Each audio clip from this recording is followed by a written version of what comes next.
Curtis, you're back, man. I miss you so much.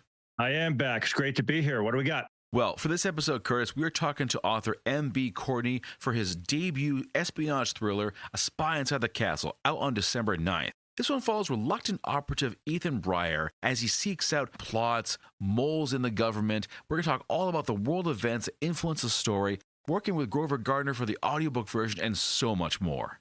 Citywide Blackout starts right now.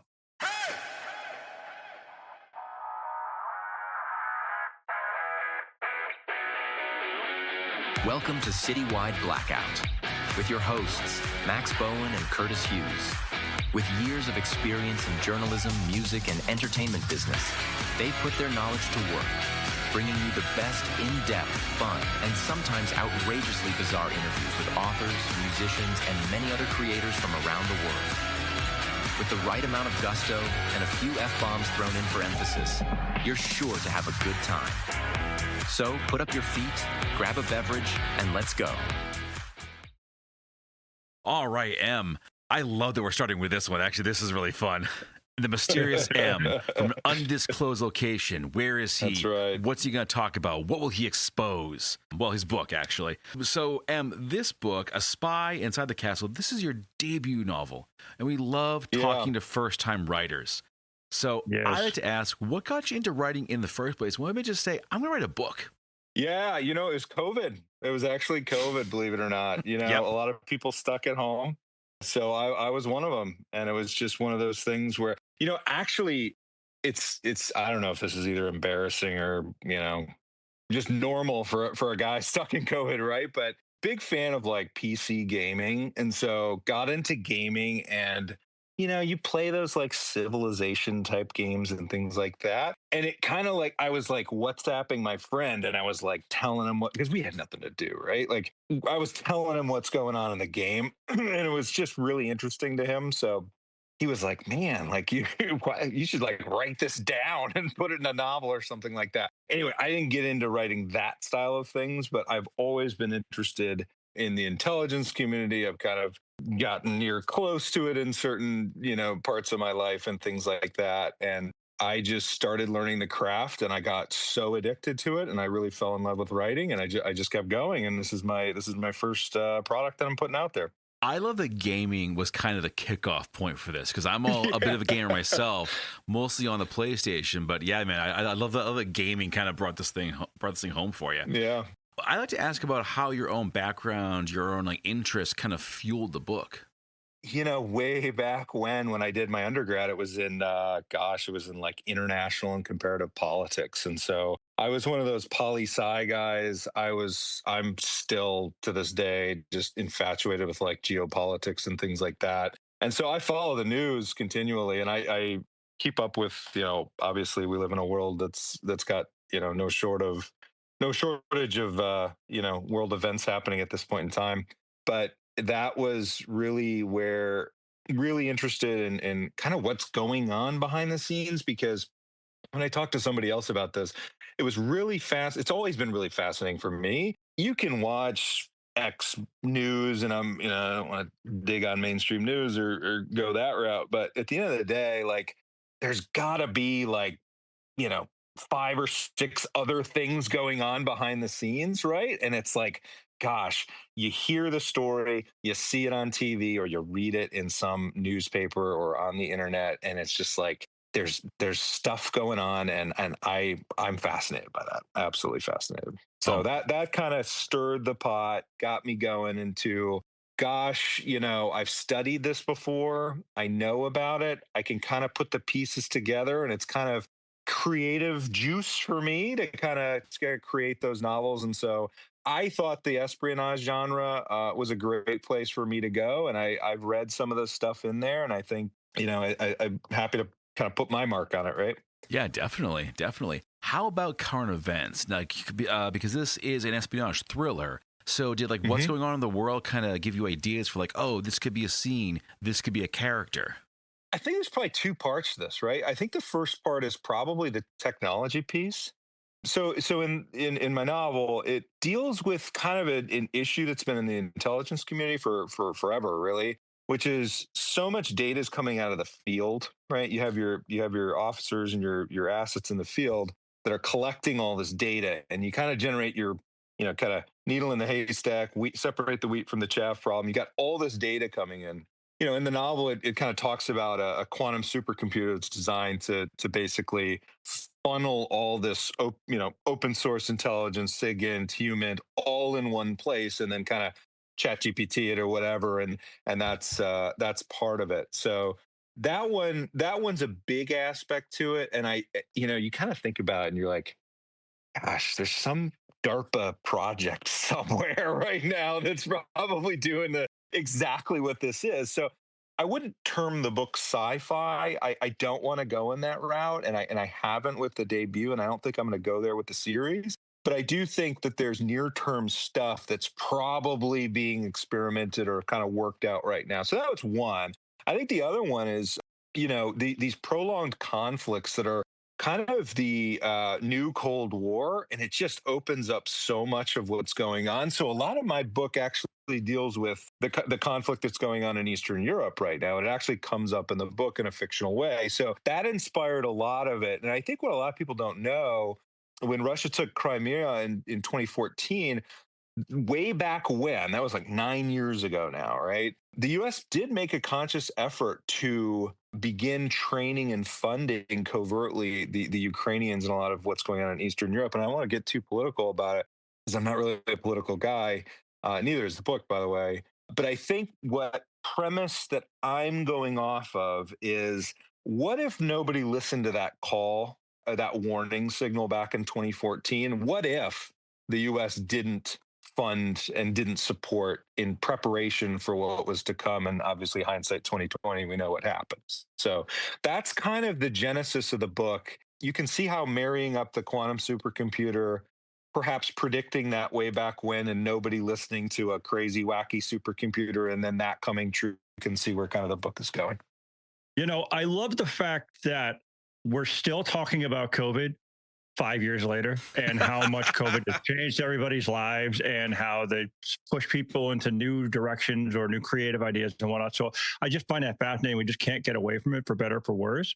But I'm interested in knowing, how did you approach the initial idea for the book? Did you use like a detailed outline, or were you more of like a discovery writer? Yeah. Oh gosh, that's a great one. What I like to so I found that my writing style works best when I'm probably more that like pantser style where stuff kind of magically comes together.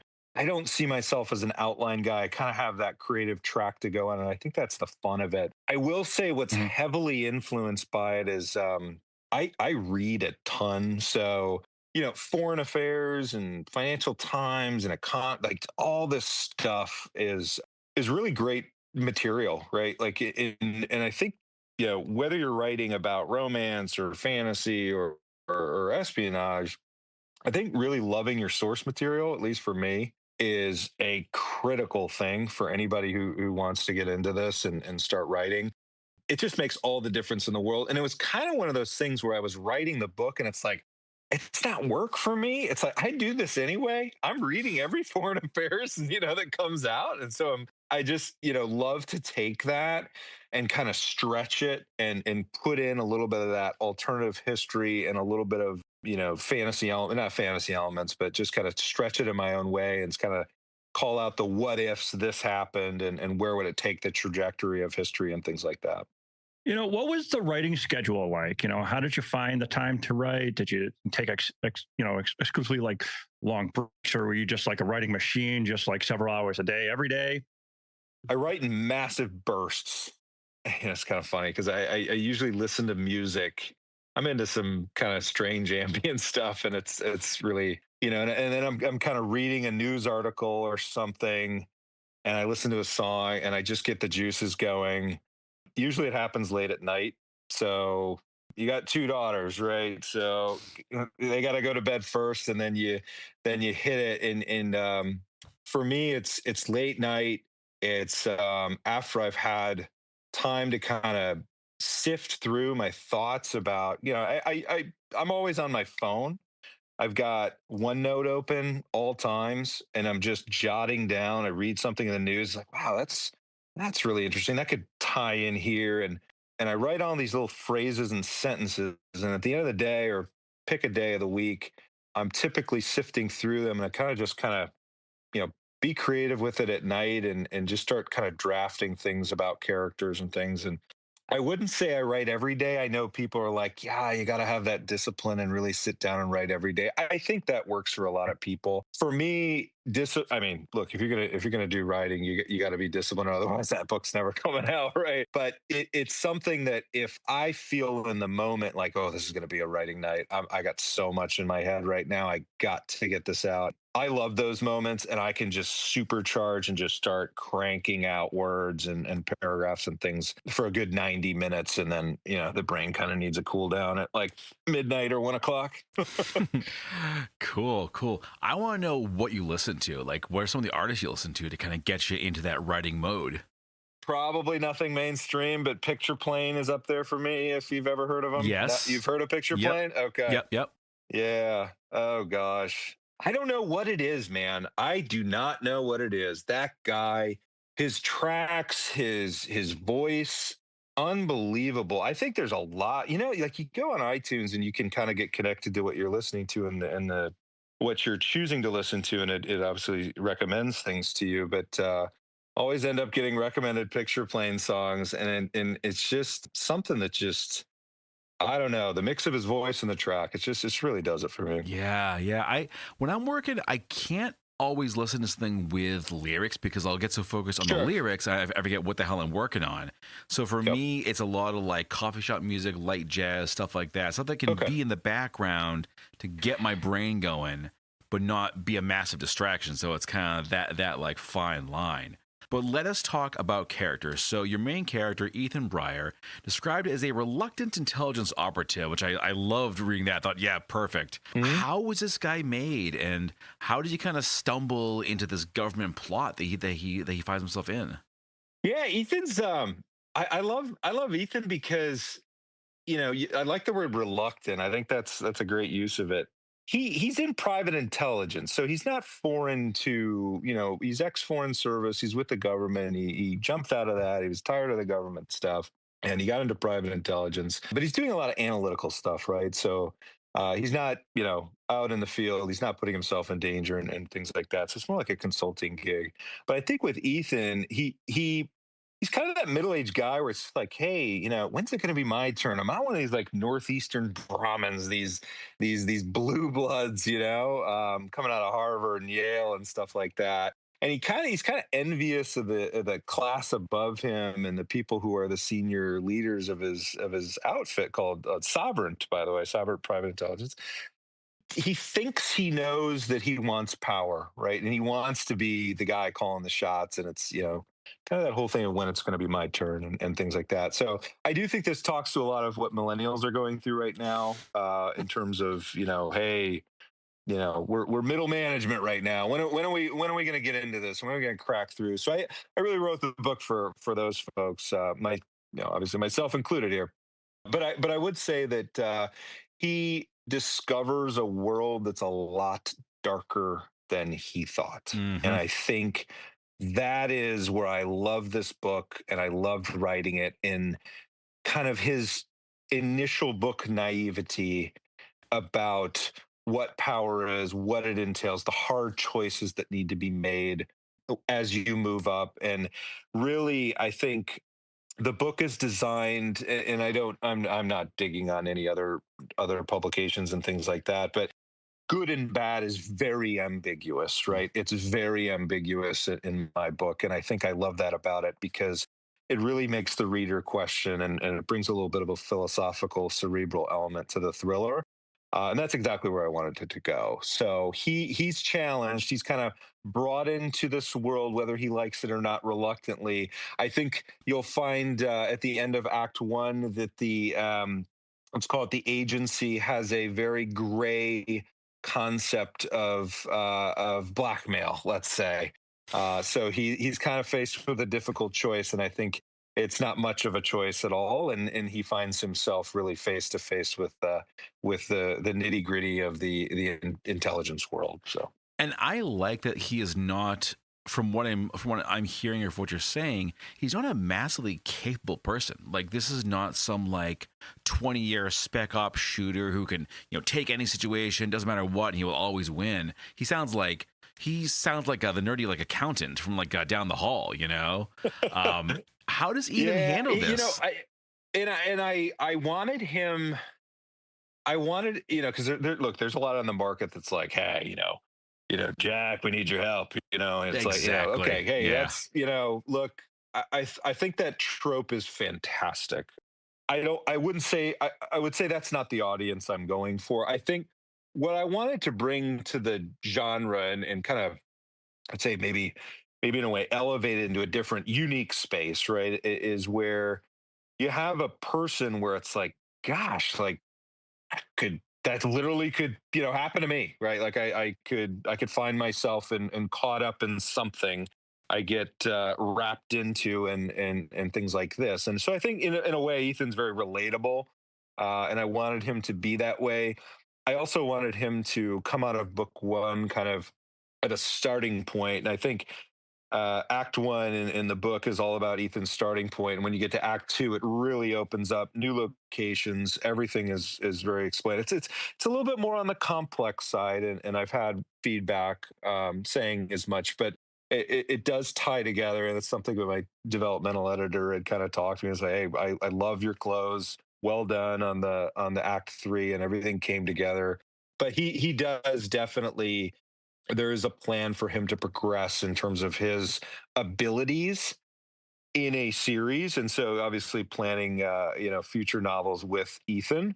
And I think one of the cool things about that series, and this being the first starting point, is you get to kind of go on that journey with Ethan rather than just kind of have 20-year spec ops guy cranking through novel after novel. Not to throw shade, but No, no, I get you. it's not my cup I of tea. get you. I mean, Yeah.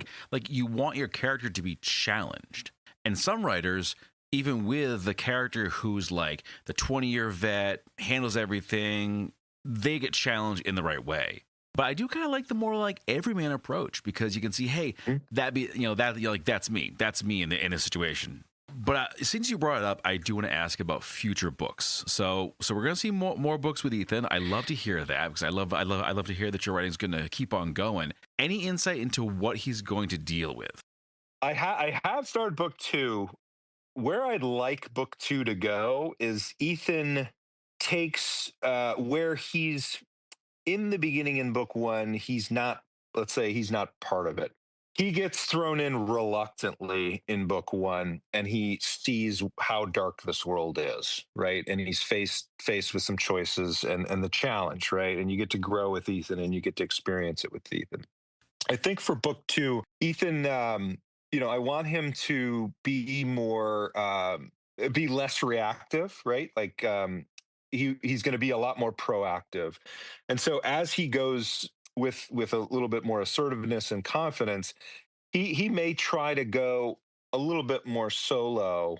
He may be faced with more than he can chew. And so I want the next book in terms of his personal journey and that challenge to be faced with, hey, I can't do this by myself, and really be faced with one of a very, very difficult moral choice. So don't want to spoil it, but if you have a quantum supercomputer. It's called ArcLight, by the way, because ArcLight is something that illuminates what I call the labyrinth, and this is kind of in the lore of the book, and you'll get it if you have a whack at it. But if a quantum supercomputer in intelligence gathers all of the secrets of the United States and its allies in Five Eyes, and says that there will be disaster coming in the war with Russia if this person doesn't die, and Ethan is the one faced with, Ethan, you got to make the call here. What do we do? Do we trust the machine? Do we need to eliminate this person, or do you trust your human instincts, because there's things that the machine can't measure, love, humility, those types of things, that kind of intangible. So all those kind of philosophical elements are at the heart of kind of my writing. and I wanted to carry that into book 2 and beyond. So I'm going to keep doing that, and I think that's that's where I'm trying to make a unique space for the espionage genre, because I think that's kind of a place where people haven't been. Did you have a favorite scene, or was there a scene that was particularly challenging for you to write? Yeah, no, those are two great questions. I would my favorite scenes are, I mean, there's a lot going on with elements of secret societies. There's elements of quantum supercomputers, intelligence jargon, and things like that. But my favorite scene is the one where Ethan, the protagonist, and a character named Diana, who's um, who's an agency officer, they go together at midnight into ArcLight. It's a simulator, so to speak. It's kind of like you're in a planetarium, and it kind of shows you visualizations of hypothetical futures and things like that, predictive analytics. So okay, a little bit sci-fi on that side, but they go together, and that was my favorite scene because there's a romantic tension there. And I just really enjoyed writing it. I don't know why, but maybe it's my own personal, you know, feelings going into the book, but this should be good reading, right? I think that the hardest ones are where you've really got to get a lot of information across from a geopolitical standpoint so that your audience and your readers can understand the context of what's going on. And I tried to be very creative about this. And these scenes were written, or these scenes, but these chapters were written quite a few times because I didn't want to come off as the info dump, the prose exposition, all that dumping on any readers. And I've come up with kind of creative ways to do it. So there's a GNN broadcasting, which is obviously, not a parody, but another way to kind of look at another mainstream outlet. And then you've got a New York Times fictional book review. So these types of things are interspliced to kind of break up some of the character scenes with heavy dialogue and action.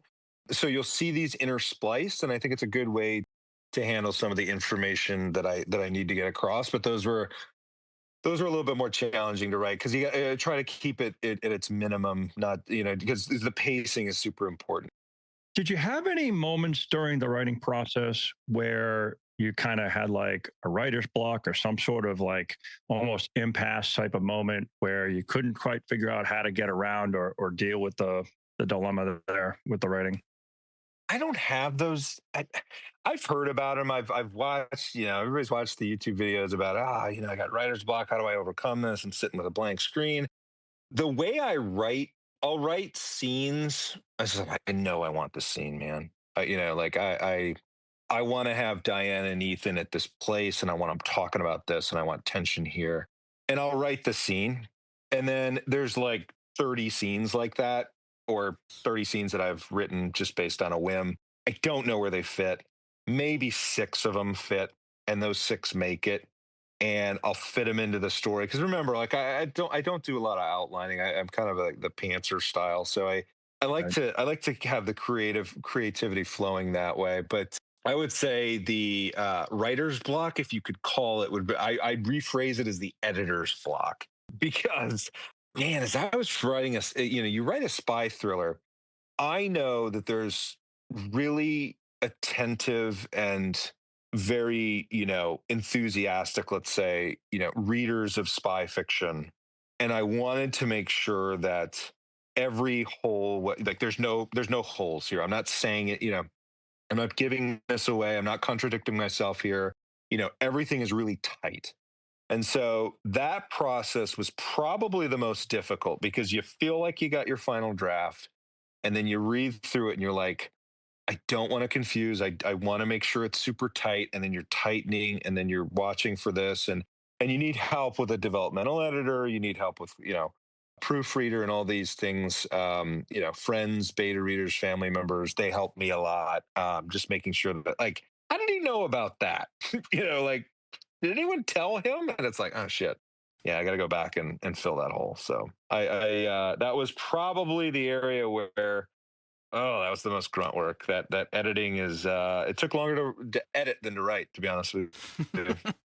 Sure. So we have A Spy Inside the Castle coming out. I'm beginning to see a theme here because you've also are releasing this on your independent publishing arm, your imprint, right? Castlemartin. So what's with the naming? Yeah, so we're just getting started, right? Castlemartin is a publishing outfit that we're just going to get going. We're, definitely going to be something where, looking to kind of inform about, geopolitics, history, really elevate into the genre, into that space. And I think a lot of readers are going to appreciate that. Castlemartin, the name, was one that I created. I can't tell you when. I probably had a PC game in Civilization 6 with Castlemartin as a city name or something like that.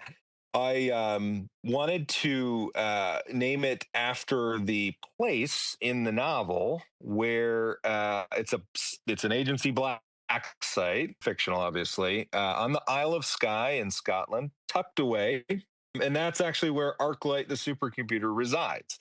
So in Act Two, that's exactly where Ethan is going to meet with a very small team of, I guess you could call them elite super intelligence officers that are handpicked to, be a part of interfacing as a human being with the, massive, powerful quantum supercomputer called ArcLight, not known to many people, not known to the president of the United States. And so Castlemartin is the place where that is, and I named it after that.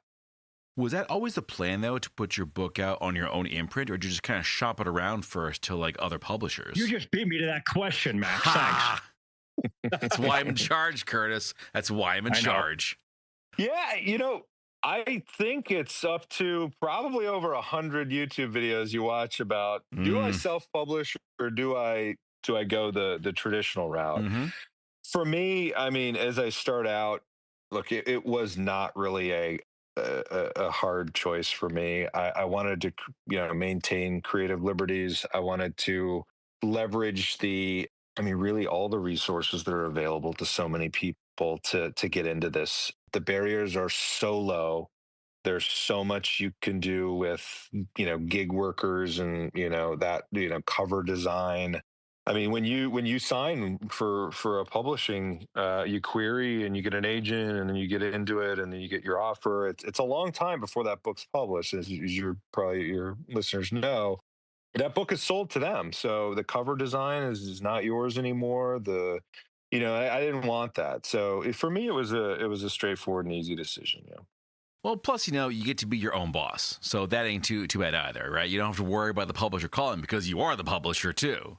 Does That's that very create true. new challenges, though? Because now you've got to be your own like marketing person, your own social media person, all that stuff. That's exactly right. And for some people, that's an absolute thrill, and they're good at it. I've had to learn. So I would say the heavy lift is when you first write that debut novel, right? You're learning as you go, and take your time. At 150,000, that's obviously hyperbole, but so many people coming to me saying, don't rush it. You got the final manuscript, you're good. Take your time, make sure you get it out there. So partnering with an agency to do marketing on the first go around, and learning how to approach other people about marketing. You got to do that yourself. That's I would say just as hard as writing the actual book. They're two very different things. They're two different very different skill sets that you need to cultivate and learn. There's rewards in both, right? And the writing phase for book one is over for me, and I'm in the marketing phase, and I'm learning so much. And I love doing these. I love podcasts. I love talking about to people about writing. I think it's fantastic, and if you love what you're doing on it, it doesn't feel like so much work sometimes.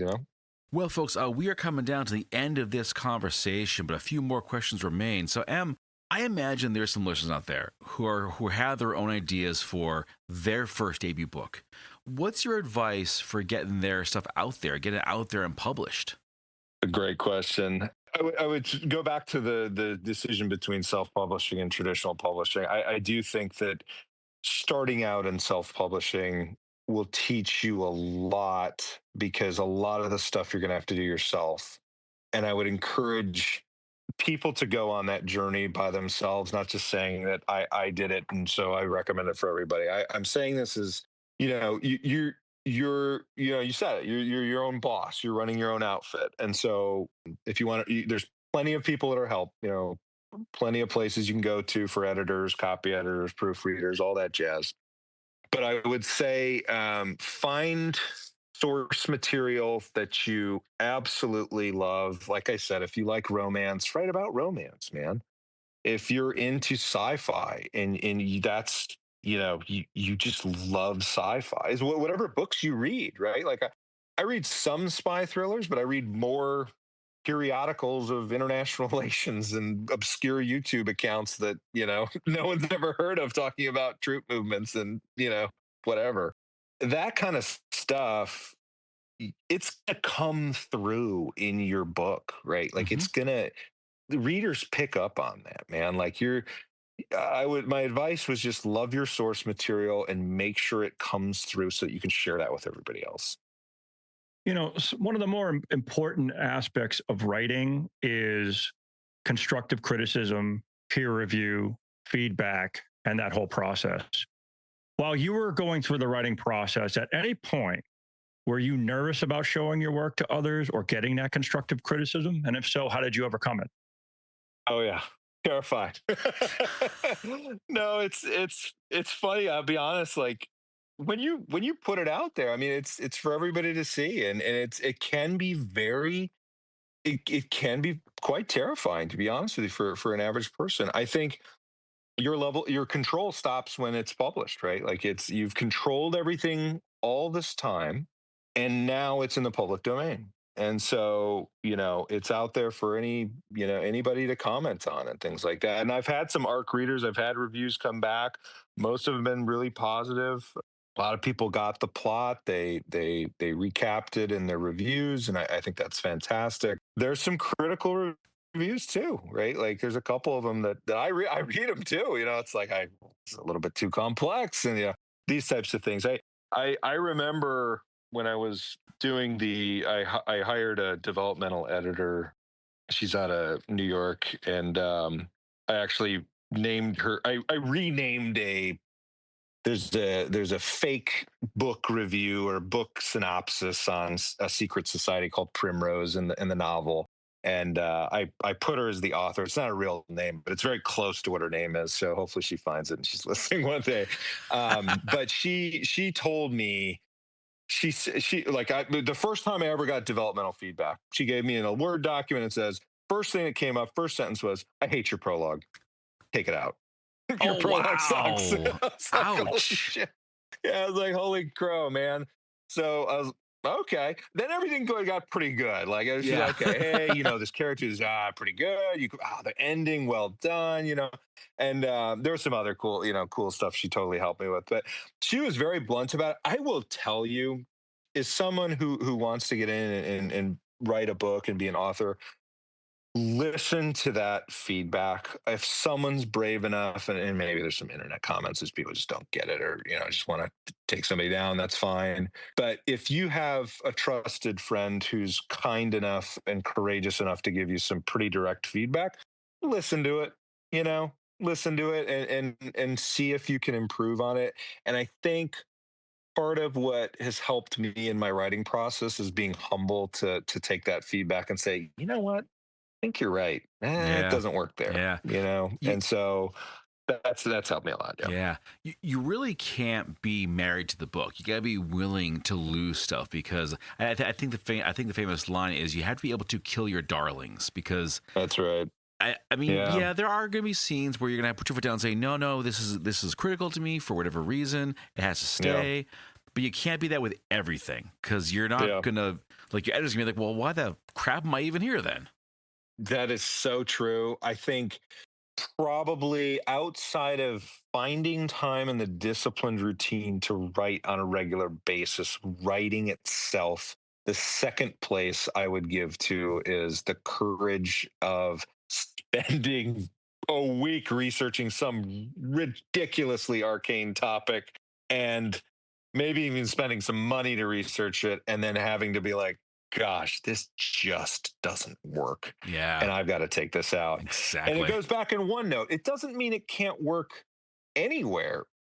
Book 3, 5, 20, you could resurface at some point. So I have probably, gosh, I don't know how many pages of OneNote just filled with a whole bunch of material that will someday make it. But again, of that OneNote, it's probably 5% that's made it into Yeah. that book. But So save it all. You just never know. So down the road, you never know. So it's good to save it. Now, I also read that you have an audiobook coming out along with the ebook and, of course, physical copy. This one is voiced by Grover Gardner. Who is Grover? How the two of you meet, and how is he bringing this book to life? I probably don't deserve Grover. Grover is like, he was like 2016 audiobook narrator of the year. The guy was like top voice of the century and like audio, but I was like, holy shit. So I put so the way audiobooks work, if you do it through the Amazon platform ACX, is you provide them a page or so of content, and it's up to you to choose. And so you put it out there for auditions, and you give it a week, and you get quite a few of these back. And some of these people are absolutely talented beyond belief. And I got back some really great folks, and Grover wasn't one of them. So I read a lot of history and philosophy, and by that I mean listen to it. So Will Durant's The Story of Philosophy is one of my all-time favorites. I probably listened to that probably 100 freaking times. I fall asleep to that routinely, and his voice is incredible. And so I, on a whim, just pinged the guy because they give you the option to like pick. And I said, "Hey man, I love your book. I'm going to take my shot. And would you be interested in taking up a guy like me on a debut?" And he got back the same day. And he said, "I'm glad to take you on." He hadn't even read anything, and he was in it. And I got to meet him, my hero. And we did a Zoom call, and it was one of the coolest things I've ever done. And he's such a nice guy, and he was so cool about it, and he got so into the characters. And I gave him even like a little cheat sheet, and I even kind of here's how the character looks and here's how they sound. And he was so professional about it. It was absolutely amazing. He's done recording. It'll go out with the release of the book, and I actually think that's the best format. I listened to it already. He's done a fantastic job. As someone who consumes audiobooks probably as much as he reads physical books or ebooks, I got to say, I'm looking forward to this. I'm going to pre-order it after we're done here because I definitely want to check this out. Amazing story, too. Yeah. And really, the lesson here, folks, is take your shot. You never know. The worst thing Grover could have said was no. That's the worst thing he could have said. Then you move on to find someone else. But you never know if you don't try. Simple as that. And that goes for the book, too. You could have had this idea and said, nah, fuck it. I'm not going to do it. This is stupid. I'm going to go back to my gaming. You said, no, I got this idea. I want to take a swing. So here we are talking about your book, which is out on December 9th. Whole world's going to see it. And how does that feel for you, though, to have your debut book out there? It's done. No more editing. The audiobooks are ready to roll. How does it feel to have it out there pretty soon? It's really exciting, but I will tell you, there's that lingering terror. Sure. As well, I'll be honest with you, man.